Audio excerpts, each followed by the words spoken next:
Hello and Assalamu alaikum friends. My name is Majid Ali and you are watching Ilmi Entertainment.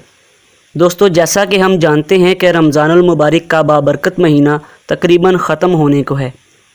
इस महीने में बहुत से लोग एतकाफ़ में बैठते हैं और बहुत से लोग आप लोगों में से होंगे जो लफ्ज़ एतकाफ़ से बहुत ज़्यादा वाकिफ़ हैं। लेकिन क्या आप लोग जानते हैं कि लफ्ज़ एतकाफ़ को इंग्लिश में क्या कहते हैं? आज की इस वीडियो में हम एतकाफ़ के बारे में इंग्लिश में जानेंगे और साथ ही कुछ एग्ज़ाम्पल्स के साथ इसको आसानी से समझने की कोशिश करेंगे। वीडियो शुरू होने से पहले अगर आप लोग चैनल पर नए हैं तो चैनल को जल्दी से सब्सक्राइब कर दें ताकि हमारी हर नई आने वाली वीडियो का नोटिफिकेशन आप लोगों को मिल सके। तो चलिए वीडियो शुरू करते हैं।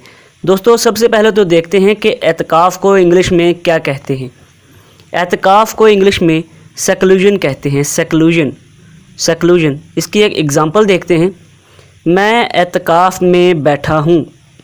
मैं एतकाफ़ में बैठा हूँ तो इसकी इंग्लिश है I am sitting in seclusion. I am sitting in seclusion. Next example देखते हैं। वो हर साल एतकाफ़ में बैठता है। वो हर साल एतकाफ़ में बैठता है। He sits in seclusion every year. He sits in seclusion every year. अगली हमारी मिसाल है, क्या तुमने एतकाफ़ के लिए वज़ू कर लिया है? Did you take ablution for seclusion? Did you take ablution for seclusion. अगला हमारा फ़िक्रा देखते हैं। हमारी अगली मिसाल है, क्या तुम इस साल एतकाफ़ में बैठोगे?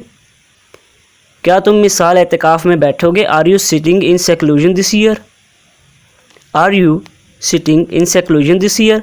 सो that is it for today friends. I hope आप लोगों को वीडियो अच्छी लगी होगी और इन्फॉर्मेटिव लगी होगी। अगर वीडियो अच्छी लगी है तो लाइक, शेयर और कमेंट ज़रूर कीजिएगा। चैनल पर नए हैं तो सब्सक्राइब करके बेल आइकन पर क्लिक कर दें। Thanks for watching. अल्लाह हाफिज़। नासिर।